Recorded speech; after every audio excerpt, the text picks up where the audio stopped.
So hey there, welcome to another video, and today I am going to talk about how to present answer in the MBBS first year examination in your paper. So basically written examination. So why I am making more videos on first year? उसके तीन reason है. First, I have only experience of first year because right now I am studying in second year.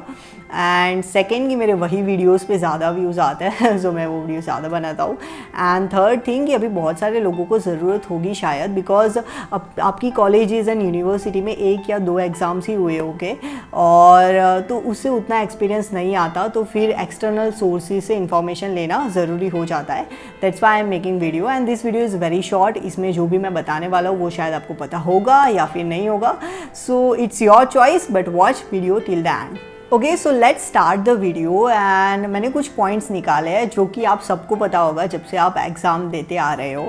So first point is your paper should be in clean hand writing. देखो, doctors के hand writing बहुत ही ख़राब होते हैं, but अभी जब तक आप पढ़ रहे हो अपने हैंड राइटिंग को अच्छा करो और पेपर्स में भी अच्छे हैंड राइटिंग से लिखो. Second, write your paper not being a student, write your paper thinking that I am the professor and I am checking paper. So उससे एक आइडिया आएगा कि हाँ, मैं अगर प्रोफेसर होता तो मुझे कैसा पेपर चाहिए होता. सो उससे एक आपको आइडिया आएगा कि हाँ, ये चीज़ इधर रखनी है, ये चीज़ इधर लिखना है. Third important point, don't write long paragraphs in your answer sheet because आपको भी पता है कि आप अगर कुछ लॉन्ग चीज़ें पढ़ते हैं पैराग्राफ में दी हुई तो आप थोड़े समय के बाद बोर हो जाते हैं. एंड आपने अगर 10 मार्क का क्वेश्चन है, 11 to 12 पेजेस आपने भरे हैं और उस पर आपने सिर्फ पैराग्राफ्स ही इंक्लूड किए, डायग्राम्स और कुछ भी इंक्लूड नहीं किया है, तो इनडायरेक्टली आप सामने वाले को ये बोल रहे हो कि मैंने कंटेंट आपको दे दिया है, अब आप उसमें से ढूंढे कि कौन सा इंपॉर्टेंट मैंने लिखा है, कौन सा मैंने नहीं लिखा है और उस हिसाब से मुझे मार्क्स दीजिए. सो फिर आपका प्रेजेंटेशन ख़राब हो जाएगा. And the most important thing in MBBS first year, second year और any year written examination is the presentation. Fourth important point that write your answers your own way and point wise.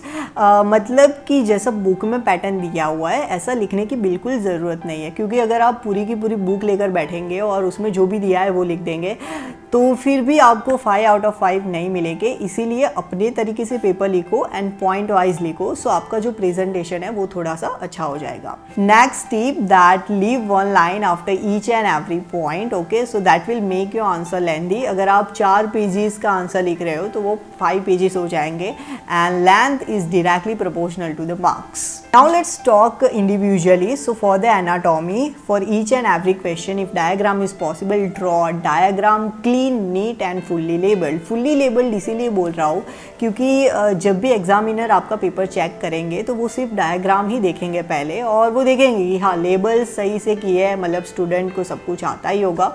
और diagram draw करने के बाद उसकी जो भी theory है उसको 5 और 6 पेजेस में भर दीजिए और उसमें भी जो भी पॉइंट्स आपने डायग्राम में मेंशन किए वो थियरी वाला जो आपने लिखा है नीचे उसमें मेंशन कीजिए या तो फिर बॉक्स बना दीजिए. Like if we take example of atrial septum development in embryology. So आपने एक फुल्ली लेबल डायग्राम ड्रॉ कर दिया, फिर नीचे उसकी थियरी लिख डालो और उसमें जो भी मेजर पॉइंट्स है like foramen Oval, septum secundum, primum, उन सब के ऊपर एक बॉक्स बना दो या फिर अलग पेन से उसको अंडरलाइन कर दो. सो आपने जो एग्जामिनर है उसके लिए ईजी कर दिया आपका पेपर चेक करने के लिए and that will definitely add a good marks. So next, physiology. So in the physiology, fill your answer sheet with maximum flow charts and tables. Okay, and वही same point जो भी आपने theory लिखी है उसमें मेजर points के ऊपर box बना दो.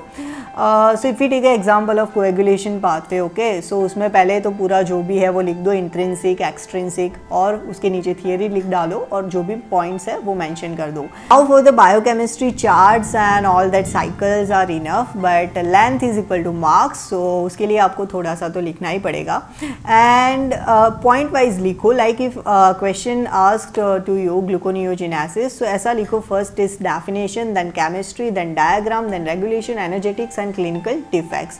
सो that's all. And some extra tips that how to save time. Sir हमारा पेपर ख़त्म ही नहीं होता है, जो भी क्वेश्चन होते हैं उसमें से 1-2 क्वेश्चन छूट ही जाते हैं.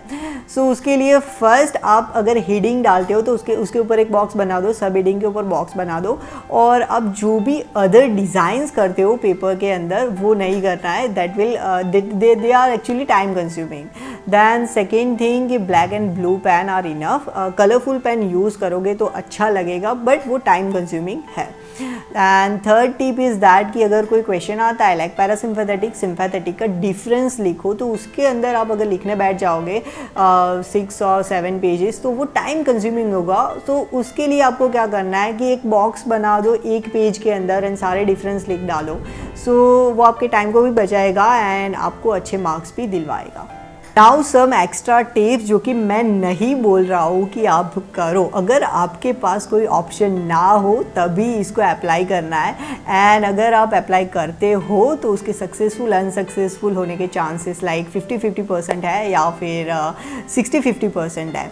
ओके, सो फर्स्ट टिप कि आपने पूरा कंटेंट लिख दिया, आप पॉइंट वाइज लिख रहे हो इसीलिए आपके पेजेस कम होंगे। ओके, लाइक 5 मार्क का क्वेश्चन है, सपोज कि 5 मार्क का क्वेश्चन है और आपने सिर्फ 2 पेजेस में ही आंसर लिखा है और आपको लगता है कि नहीं 5 मार्क के क्वेश्चन के अंदर मैं 6 और 7 पेजेस नहीं भरूंगा तो मुझे अच्छे मार्क्स नहीं मिलेंगे और आपको और भी पेजेस ऐड करने हैं। So what you have to do कि आपने जो प्रीवियस लाइन लिखी है उसको ही रिवर्स करके या तो फिर घुमा फिरा के नीचे लिख देना है। Like if we take a example of glycolysis, phosphofructokinase वाला एक स्टेप होता है that is a rate limiting step. So आपने लिख दिया कि this is the rate limiting step of glycolysis.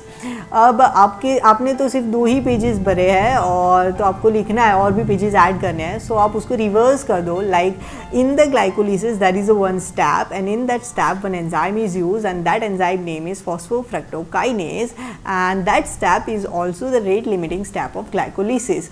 Okay, so ऐसा करने से आपका जो लेंथ है आंसर का वो भी बढ़ जाएगा and you will get definitely good marks. Last tip but not the least and most important, that complete your whole paper. Okay, जितने भी क्वेश्चंस आपको क्वेश्चन पेपर में दिए हैं उन सबको अटेम्प्ट करना ही करना है एंड सबके आंसर्स लिखने ही लिखने हैं, चाहे आपको उसके आंसर आते हो या ना आते हो। सो क्या हो जाता है कि क्वेश्चन पेपर है सपोज 50 मार्क्स का और आपको पासिंग मार्क्स चाहिए 25, 50% marks are the passing marks. So आप 50 में से 25 इजीली ला सकते हो, लेकिन अगर आपने वो क्वेश्चन पेपर में 5 मार्क का क्वेश्चन था वो छोड़ दिया, अटैम्प्ट ही नहीं किया, देन आपको 45 मार्क्स में से 25 लाने हैं and that's pretty difficult. Okay, so complete your paper. Now the question comes that कि पूरा क्वेश्चन पेपर अटैम्प्ट कैसे करें, मुझे तो 1 या 2 क्वेश्चन के आंसर आते ही नहीं, I have no idea about it. Okay, so उसके लिए I have one extra secret tip and वो तभी अप्लाई करना जब आपको सिर्फ पूरे क्वेश्चन पेपर के अंदर 1 या 2 क्वेश्चन के आंसर ही नहीं आते हो। तब अप्लाई मत करना जब आपको सिर्फ क्वेश्चन पेपर में 1 या 2 क्वेश्चन के ही आंसर आते हो। उसको करना कैसे है, if you take a example like आपके क्वेश्चन पेपर में पूछा है कि मैक्सिलरी नर्व के बारे में लिखो, बट आपको उसके बारे में कोई भी आइडिया नहीं है और आपने पढ़ा भी नहीं है, बट आपको मैंडिबुलर नर्व का पता है, it's course branches and it supplies and all that thing. So आप आपके आंसर शीट में क्या करो, जो हेडिंग है वो डालो मैक्सिलरी नर्व, लेकिन उसका जो कंटेंट है वो मैंडिबुलर नर्व का कंटेंट ही लिखो। तो उससे सम टाइम 50-50% चांस है एंड आपका लक भी काम करेगा। इफ़ यू आर लकी तो आपको हैंड राइटिंग का एक एक्स्ट्रा मार्क्स मिल जाएगा। और समटाइम क्या होता है कि like 25 marks are the passing mark, आपके हो रहे हैं 24। तो अगर आपने वो क्वेश्चन ऐसे लिखा होगा शायद उसका 1 मार्क आपको मिल जाए और आपके हो जाए 25। So that will be beneficial for you. So that's the today short video and I hope कि आपको पसंद आया होगा। एंड लास्ट की जो 2 टिप मैंने बताई दे आर नॉट मैंडेटरी, अगर आपको यूज़ करना है तो आप करें, आपको यूज़ नहीं करना है तो नहीं करना। एंड या so that's the today short video. And अगर आपको और भी ऐसे वीडियोज़ चाहिए तो please hit the subscribe button and hit the bell icon.